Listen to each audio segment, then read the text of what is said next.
Hello, everyone. Thank you for joining me here on USB Unaffiliated Sports Broadcast, where I cover varsity high school sports for Grantsville High School, Tooele High School, and Stansbury High School. Shifting our focus to basketball as that time has arrived. So thank you for listening. I hope you enjoy the show. Please head over and like the Instagram page, follow it. That's where I put all the stats and updates and all the graphics to recognize these players. And be sure to get out there and support these local athletes. Thank you and enjoy the show.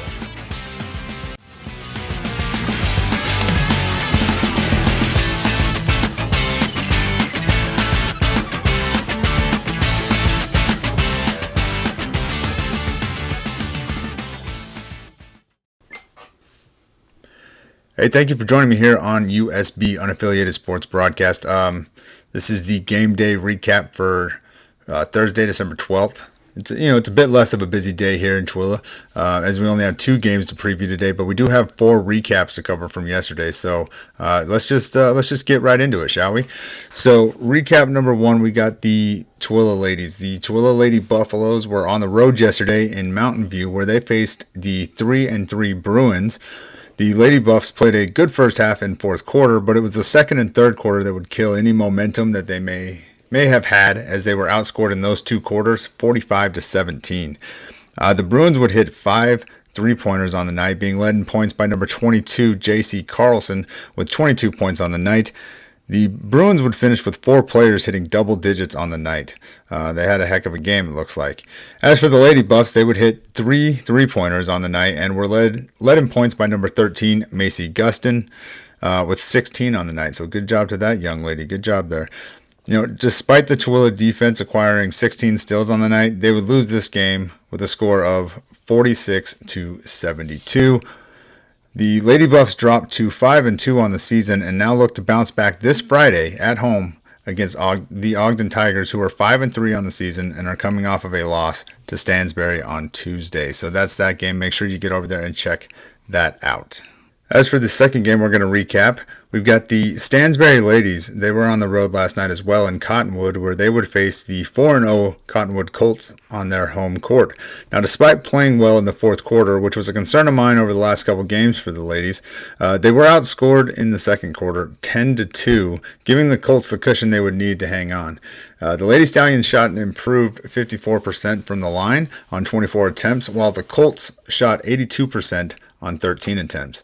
Now, neither team stood out from the 3-point line, with both of them having only 1 on the night, but the Stallions would be led by number 15, Apizi Male, who ended up with 11 points on the night, while Cottonwood was led by number 24, Taylor Workman, and number 3, Carly Caton, each having 12 points on the night. In the end, though, the Stallions would lose this one 52-34. Now, the Stallions fall to 3-4 on the season and look to bounce back on Friday against the 4-3 Mountain View Bruins, who are fresh off their win last night against Tooele. So good luck to them moving forward. We'll obviously cover that in the game day tomorrow, but good luck to them. Hopefully they can bounce back from it.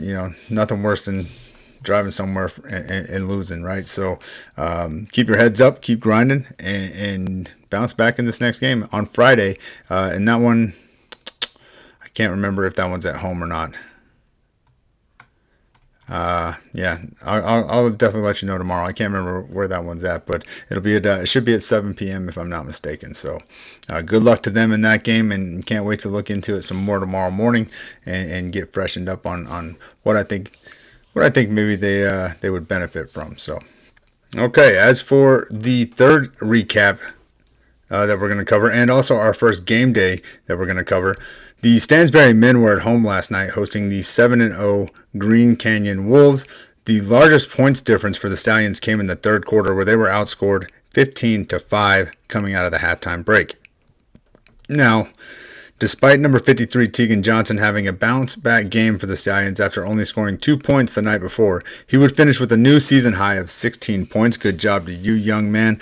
Unfortunately, though, the Stallions would fall in this game with a score of 61-44.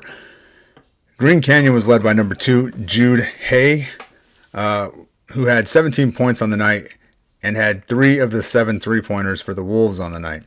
Stansbury would drop 4 threes of their own on the evening.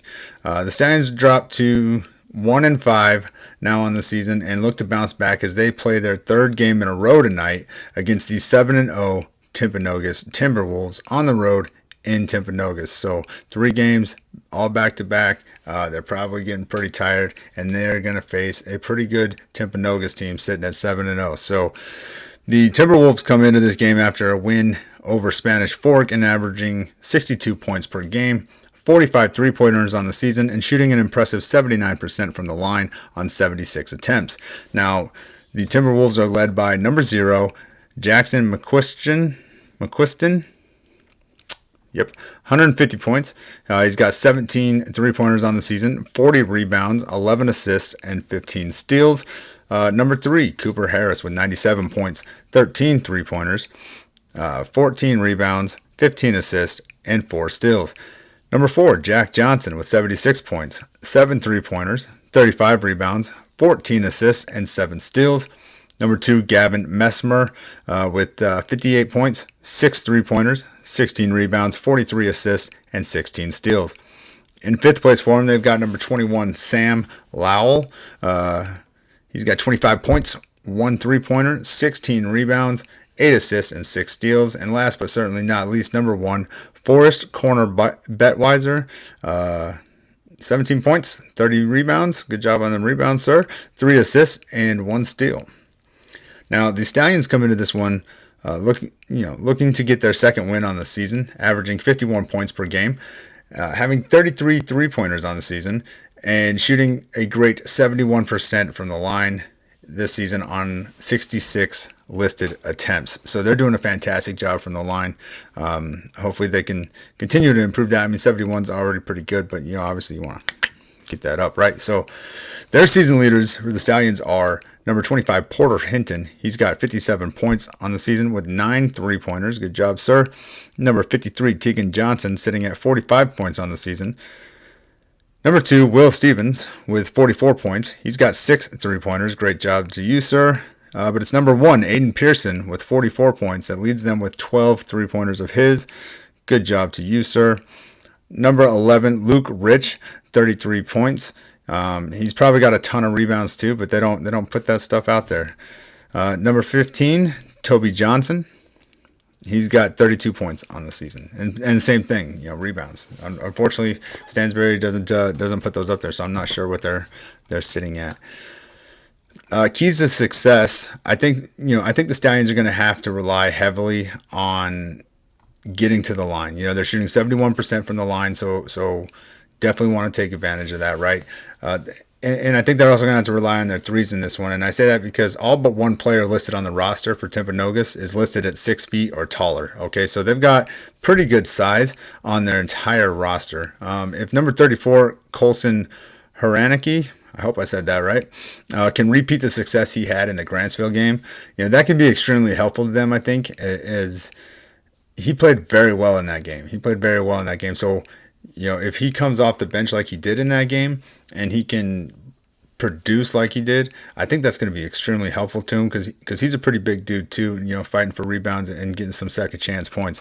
But this may end up being a game where the Stallions will need to showcase their three-point shooting ability, I think, to make sure that they stay in the game, because the Timberwolves are averaging about 10 more points a game and lead the three-point comparison with 45 to 33. So not crazy, but enough, right? And so I'm thinking they will need to drop a few more, probably a few more than normal, to be able to just kind of keep up, because I think Timberwolves are going to probably shoot a few more, right?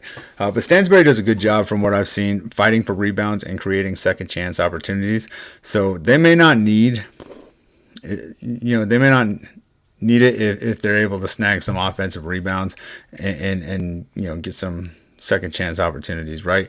They also do a very good job of lead passes on bang plays, like the quick steals or bad missed dribble or whatever. They do a fantastic job on lead passes that lead to some good transition points for them. So if they can create more of those situations, I think and catch the Timberwolves out of position on defense, they may not need as many threes as I'm thinking, but if they can't, I think they're going to need some added production because they're not doing bad. I don't want to make it sound like they're doing bad. I think they just might need some added production from the 3-point line because I don't know that they're going to be able to get it inside as well. But again, they do pass very well to the inside. So I could be completely wrong there, but we'll see. We'll see. But ball security will definitely be important for the Stallions as the Timberwolves have snatched 53 steals on the season, which I think has contributed to the 96 assists that they have as a team.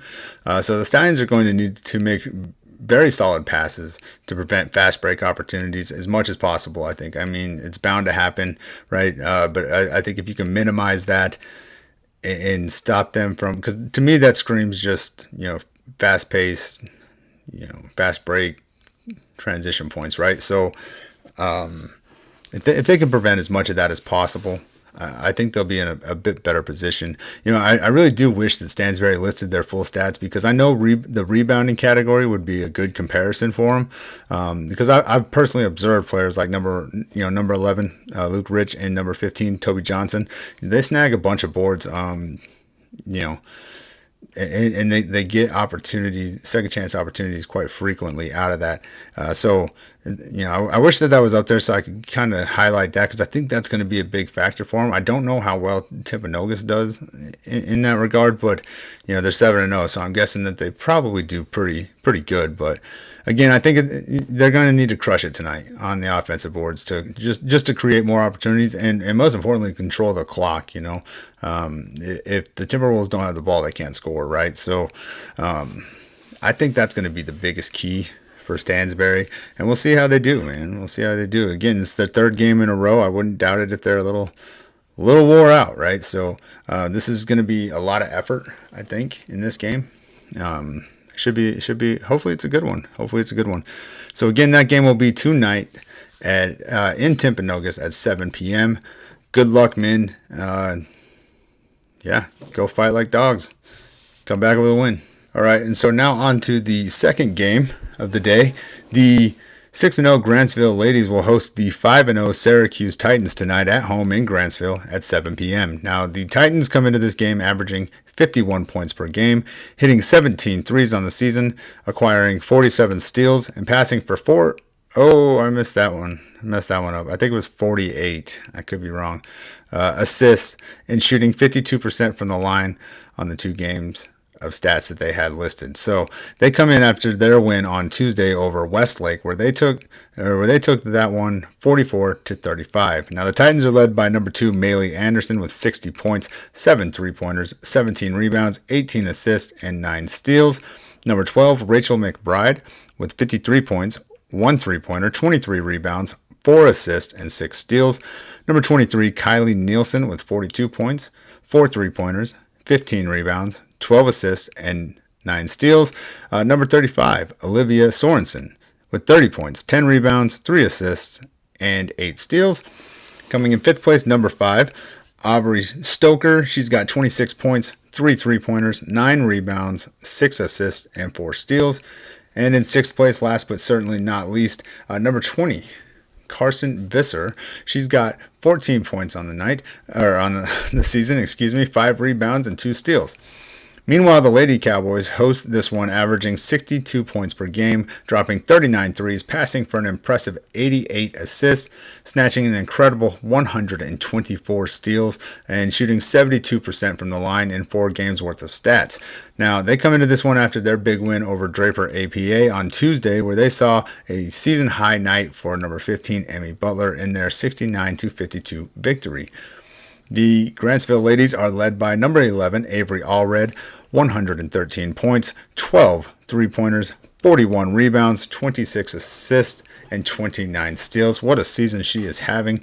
She's followed up by number 1 Bailey Louder with 91 points, 9 3-pointers, 32 rebounds, 20 assists, and 31 steals. Both those two are just having a great season. Number 15 in 3rd place here, number 15 Emmy Butler with 56 points, 9 3-pointers of her own, 36 rebounds, 1 assist, and 17 steals. In 4th place, number 10 Cody Williams with 37 points, 3 3-pointers, 29 rebounds, 23 assists, and 13 steals. Number 13, Afton Orgill. She's got 26 points on the season, 1 3-pointer, 11 rebounds, 4 assists, and 6 steals. And last but certainly not least, in 6th place, number 5, Alexis Egbert. She's got 15 points on the season, 16 rebounds, 2 assists, and 8 steals. Now, in terms of keys to success, based on the assist totals and the steals totals for the Titans, I get the feeling they like to play a slower, more controlled clock tempo type of game. If they can achieve, I don't know what I wrote there. That's crazy. They just appear to play a little bit slower, right? And so if they can maintain that against this 0 to 100 Grantsville team, I think they'll probably be in a pretty good spot. But however, with the 124 steals on the season that Grantsville has, it's not likely to change they're not likely to change their defensive game plan, nor should they. That generates fast break opportunities for them, putting teams behind quickly. Averaging 16 points per game and only having 9 in her last game. I'm willing to bet this will be a bounce back game for number 1 Bailey Louder, as I'm sure they will look to push the tempo. And with number 15 Emmy Butler having a season high night in their last game, I imagine her confidence is at an all-time high right now. So I'm expecting that that will create some positive opportunities for her, I think, and for her team on offense. But she also had an impressive 14 rebounds in the last game. So she definitely impacts the game on defense as well. She had several steals also. So I'm assuming just because of the sheer amount, she's got to have a ton of confidence right now, as she should. So I think that's going to help them out. And again, Bailey Louder's a phenomenal player, so I don't see her having 2 back-to-back bad games. And what's crazy is that that's just a bad game for her. I wouldn't say that she had a bad game. I think she played a very good game. But in terms of what she's done previously, I don't see that happening for her twice in a row. So I think she's gonna come out with a new sense of, I don't want to say sense of urgency like she did anything crazy, right? But just more fire, I guess you could say, right? So like I said, based on the steals, I get the impression that the Titans will like to play a slower pace. So for Grantsville, I think they just do what they do and force them to play at their pace. As for Syracuse, they will need to make quick and accurate passes, as that seems to be the best way through the pestering defense that Grantsville has, which is easier said than done, I know. But that's where teams have had the best success against them, is getting the ball up the court quickly and accurately, and forcing them to have to play half-court defense rather than three-quarter or full court defense. So I think that's going to be in Syracuse's best. The word I'm looking for. I can't think of it. So, anyways, I'm looking forward to this game, and I'll be there myself. So, I'm looking forward to it. I'm gonna hopefully get this all wrapped up so I can catch the JV game like I did earlier in the week. That's what I'm trying to highlight for this week. It's probably gonna have to definitely go into next week too. But either way, I'll be there for the varsity game. So again, this game will be tonight in Grantsville at 7 p.m. So get there. You understand? Get there. All right, and now, for the moment I've been waiting for, because I almost did this recap on the drive home from the game. But the game of the week recap, what a game. Tooele versus Grantsville, what a game in Tooele. The energy at this game was intense. I've seen a lot of basketball over the last couple of weeks, and this by far topped the list in terms of energy. It was super electric. The game itself was great. I mean, both teams played physical. Both teams were aggressive. Both teams were making baskets. It was a great game to witness as a fan of the game, for sure. Now, I don't have any stock in either one of these teams, okay? I'm invested in the Grantsville kids because I've seen them grow. My son played for them the last 4 years. He's gone now, right? And so I'm invested in a lot of these kids, and I'm becoming more invested in the Tooele players as I see them doing things, and I'm finding players within their program that I'm like, man, these guys are good, right? So outside of that, I have no stock in any of this. So from a true fan perspective, it was great. It was great, and like I said, I've seen these players grow over the last couple of years, and it's super awesome. But they played great, and I'm excited to watch. So I'm stumbling on my notes here because I got lost because I started talking. Okay, so I'm just going to pick up from wherever I left off. But regardless, outside of just finding these players that I've got excited to see playing now after starting this endeavor, I have no stock in this game. So for me, it was a fantastic game. And I imagine for the coaches, the stress level was high. It's a good thing Coach Riding is already bald because he might not have had a choice after this one. And even though Coach Pullman is young, he probably woke up, he's younger. He probably woke up with some gray hairs this morning because seriously, what a game. And if I'm a coach of either one of these teams, I couldn't be more proud of the way my teams played. Seriously. It was an all-around solid performance from both teams, in my opinion. The competitive edge of emotions was there. It boiled over a little bit there for a minute because both teams have a ton of passion. We had some players ejected, which apparently doesn't mean what I thought it did, but it's whatever. But both coaches and teams did a great job de-escalating that situation, and it didn't transpire from that. So kudos to both them. Like, emotions are high. It's going to happen, right? But great job controlling yourselves as players, as coaches, and fans. The fans weren't too crazy either. They did their hooting and hollering, but it didn't get out of control. So good job to everybody for maintaining your composure there. But so let's get into the technical stuff, okay? The 1-4 Tooele Buffaloes hosted the 2-3 Grantsville Cowboys at home last night in an inter-county matchup that you definitely missed out on if you weren't there. Both teams came into this one hungry for a win as Tooele was on a 3-game losing streak and Grantsville had lost 2 of their last 3. But it would be the 21-16 second quarter by the Cowboys, in my opinion, that would ultimately give the Cowboys the advantage they needed, as the second half was an even 25-25 split, guys. That's how close this one was coming down to the end. The Cowboys would hit 8 3-pointers, while the Buffaloes would drop 6 of their own. Number 10, Weston Hogan, would lead the Buffaloes in scoring with 18 points on the night, while the Cowboys were led by number 2, Bryson Roberts, with 16. Now, as expected, Grantsville saw more. As I expected, Grantsville saw more production out of their bench, which proved crucial as Tooele had 4 out of 5 of their starters with double digits in points on the night. Number 2, Mason Heap for Tooele, he hit 4 3-pointers on the night, trying to keep his team in it. While number 22, Kelton Bird, had his best night of the season, contributing 7 points to help his team out. Right out the gate, though, Bryson Roberts took the opening tip-off straight to the rim for a layup. And this would kind of set the tone, I think, for the rest of the game. Right out the gate. They won the tip, and he immediately drives it, and the rest of the game went the exact way. It was quick. I mean, it slowed down periodically, but it was a very fast-paced game. Both teams were really trying to push the tempo. Tooele won the first quarter with high-intensity plays of their own and hustle efforts from players like number 1, Grady Simons, and number 24, Dennis Castano, also had a lot of high-intensity plays in that one, fighting for the ball, fighting for rebounds. But Tooele did win the first quarter in that one. Dennis had a great game, though, tipping and stealing the ball several times and being all over the court. Jackson Mather did very similar for the Buffaloes. In fact, I'd argue that if you watched this Buffalo team against Stansbury and then watched this game, you wouldn't see the same team on the defensive side in particular. They did a fantastic job, and they should be proud of the way that they played, as it was much improved, in my opinion, from what I saw in Stansbury versus what I saw last night. You guys improved tremendously on the defensive part, and you should be very proud of yourself. Very good team defense in this one. But Bryson Roberts, man, listen, that young man is a momentum-killing machine, though.